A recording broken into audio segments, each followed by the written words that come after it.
I'm joined now by Ezra Levin and Leah Greenberg, the co-founders of Indivisible and the organizers of the No Kings Day protest. Thank you guys both for coming on. Hey, Brian, great to see you. So we have the No Kings Day protest this weekend, Saturday, October 18th. This has come under intense attack by the Republicans, who are right now branding this thing an Antifa rally, a Hate America rally. There is this idea from some folks in the political sphere that Donald Trump may try to use this as a pretext to be able to invoke the Insurrection Act. Do you have any concern, any fear about the Trump administration leveraging this to be able to exact revenge on his enemies? Well, look, first of all, the Republicans just can't stop talking about it. And I did not pay them anything for the free publicity. They are Yeah. telling everybody that the largest peaceful protest in modern American history is coming out on Saturday. And on the more serious note, you're right. They're doing this for a reason. They don't want people peacefully protesting. The number one thing any authoritarian regime fears is broad-based, ideologically diverse, geographically dispersed mass people power. And that's what we're going to give them on Saturday. So I think this is standard part of the authoritarian playbook, and they are trying to dissuade people from exercising their First Amendment rights. And do you know what you do, Brian, when some regime tries to get you to not exercise your First Amendment rights? You exercise your First Amendment rights. That's how you protect them. So they're not slowing us down. We're not backing down. There are more of us than there are of them. And we're going to show up joyfully, powerfully, and in communities all around the country, red, blue, purple. I also wouldn't lose sight of the fact that part of why they're doing this is because they are totally panicking about the fact that they have lost the thread on the shutdown fight. Mhm. Americans blame Donald Trump. They blame Republicans. They are mad about rising healthcare prices. They are mad about the cost of living crisis. They're mad about the chaos and terror that they're inciting in communities. They don't have a message. They don't have an excuse for their own failures. And so they've pivoted to trying to smear millions of peaceful Americans who are coming out and exercising their First Amendment rights instead. And it's not going to work. I want to dig into a little bit of what you were speaking about just a moment ago with regard to what an autocratic leader might fear as it relates Yeah. to a mass uprising. Why Mhm. is this important? Like, why is it important to get so many people out into the streets? And what will it accomplish other than people going out into the streets? Yeah, great question. We're not doing this just to see our names in the papers. I love having a conversation with Brian, but this isn't the purpose of it. The purpose of this is twofold. One, a successful authoritarian regime creates this image that they are all powerful, that there is nothing that the population can do to push back against, so you might as well give up. There's no sense in coming out. So, goal one is to burst that bubble. Make it clear that this is a weak, enfeebled, lame duck president who is lashing out violently against communities around the country, but ultimately is on the way out, that the people are standing up, that democracy will reassert itself. So that's goal one. But goal two, any protest is a tactic. It's a one-day event, and that's not going to suddenly save democracy. So the real measure of the success of something like No Kings, even as historic as the day is going to be, is how many people actually get plugged in to on-the-ground productive organizing going forward. This is a mass recruitment event for democracy, and we're going to judge its success in the weeks and months and possibly years to come.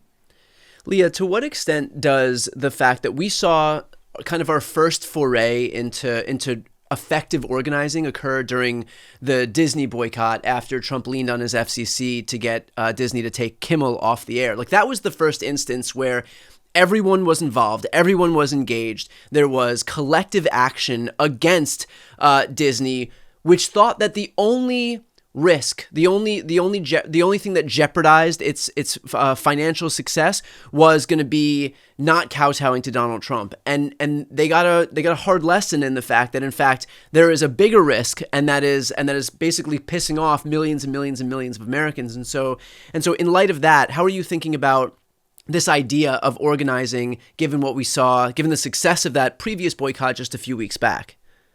Well, I think that points to a broader point about strategy right now, which is that in a consolidating authoritarian regime, yes, we advocate to our elected officials, yes, we push our formal democratic elected representatives, but we've also got to think about how power moves differently. Power moves through corporations that are either doing what the regime wants or not doing what the regime wants. It moves through faith institutions that are denouncing and organizing against it or staying quiet. It moves through universities that are either accepting a deal with Trump or rejecting it, right? And so it was an incredible rapid response organizing moment. Big shout out to Working Families Party, which had a plan out on how to organize and call for that boycott within literally, I think, an hour or two of the news dropping on Kimmel. And we all pushed, and we were all collectively able to show Disney in a matter of days that they needed to worry more about an activated, angry consumer base than they needed to worry about Brendan Carr and the FCC in that moment, and they backed down. And so that is absolutely the model for the kind of rapid response exertion of pressure that we can use when it comes to particularly consumer facing brands that are enablers of Trump. And so part of what we are thinking about going forward is how are we going to ask people to leverage their power as consumers? How are we going to ask them to leverage their power as alumni of institutions? How are we going to ask them to be leveraging their power as people who go to a faith institution? What power do you have in your daily life, in your relationships, in your network to push back against Trump and MAGA republicanism? And are you using it all? That's the question. I think that's such a great point, especially in light of the fact that all of the institutions that we thought were going to be here to protect us, all of the democracy dies in darkness folks, whether it's, these media outlets, whether it's the tech CEOs, whether it's law firms, whether it's universities, the sad reality is that we've seen all of these entities capitulate to the Trump administration, largely for financial reasons. And so at the end of the day, I think we have to disabuse ourselves of this notion that somebody else is coming to save us, that it's not going to be any of these companies, that it's not going to be the press, that at the end of the day, it is going to be, it's going to be all of us that have to show this administration that the power lies just in this mass uprising of people, as opposed to waiting for some other entity or institution to swoop in and save us. Absolutely, absolutely. And I think honestly, I think the big story of this year is the difference between how elite actors and institutions have responded to Trump and Trumpism versus how regular people have responded. Because fundamentally, all these corporations, all these billionaires, they have folded for their own interests, maybe because they're aligned, maybe because they're scared, maybe because they just want to make a buck. Regular people have not folded. Regular people have been organizing, and more are pouring in every day. And it is the collective task of a movement like No Kings to ensure that that popular outrage translates into targeted pressure on these folks. Ezra, do you anticipate that this may be the biggest protest in American history? Let's put it in some context, Brian. So the largest single-day protest in the first Trump term was a powerful, joyful expression of opposition to the regime in the form of Families Belong Together. This was pushing back against family separation. It was roughly the same scale as the first Women's March, on the order of 750 events. It was great. We were there. It was effective.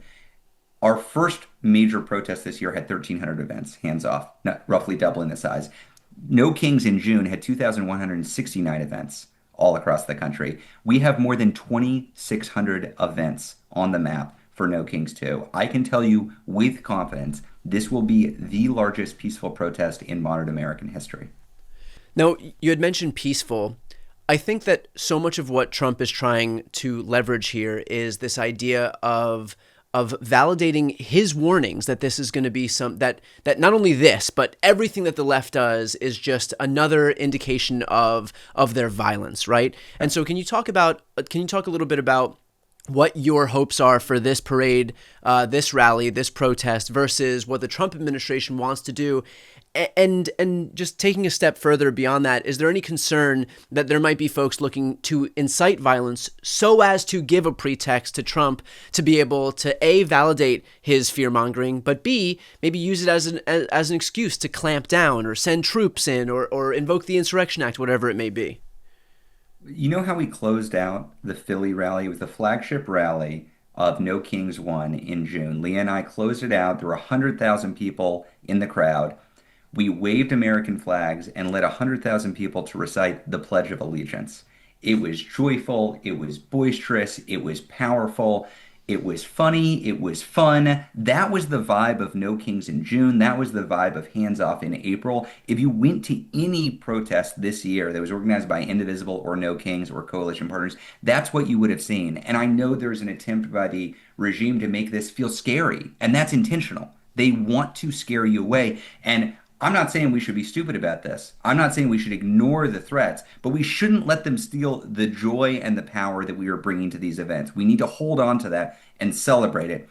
And then meeting those threats realistically, we need to take them seriously. We've held trainings for the last several months on safety and de-escalation. You can go to nokings.org and watch the trainings if you are worried about this. We have trained tens of thousands of volunteers in safety and de-escalation. There are now thousands of marshals trained for these events. Every single one of the 2,600 plus events on that map have a safety lead and have a safety plan. If they don't have that, they're off the map. I'm not telling you that we can guarantee that the right wingers won't pull some kind of shenanigans. Like, keep in mind, this is the regime that instigated a bloody attack on the Capitol, that Yeah. pardoned the violent insurrectionists. This is a guy who just weeks ago said, with respect to right-wing political violence, quote, "I couldn't care less." That was Trump's response. So we understand these folks are serious and they fear peaceful protest. What we can do is reassert again and again and again, these are our First Amendment rights. We have a right to show up. We have a right to disagree with the regime. We have the right to peacefully gather and disagree with what they are doing. And if we don't protect those rights by showing up, we don't have those rights. Leah, there is reporting from Midas Touch that suggests that the Trump administration may be looking to close down I-5 out here in California. And the excuse that they're giving is that they want to celebrate the Marine Corps' 250th birthday. And so there's going to be some exercise that will, in effect, create gridlock and traffic and delays for those who are looking to protest out here in California. Can I have your reaction to that? Well, first of all, we're monitoring it closely. We're in touch with all the folks who are impacted in the area on any protests that are happening nearby. And I think I would point out, Governor Newsom's been drawing some attention to this as well, because it's an absolutely crazy thing to be doing in the middle of a government shutdown. You have employees who are not getting paid. You have critical federal services that people rely on that have been stopped. And this is how Donald Trump is spending his time, is redirecting public resources to disrupt traffic in order to potentially mess with peaceful expressions of protest. So it's outrageous. And also, we'll be working carefully on any disruptions that may result. There are 300 events in California on Saturday, 300 across the state. I think a lot of people are going to come out. Finally, let's finish off with this. And this one is for both of you here. But what does success look like in the aftermath of this Saturday? Success to me looks like millions of people who have come out, who have felt their own power as part of something that is bigger than themselves, and who turn that power into the next wave of organized actions to protect our communities, to fight back against MAGA, and to ultimately reassert and build a democracy that's better than it ever has been before. If Leah's happy, I'm happy. That's the right answer. We'll leave it there.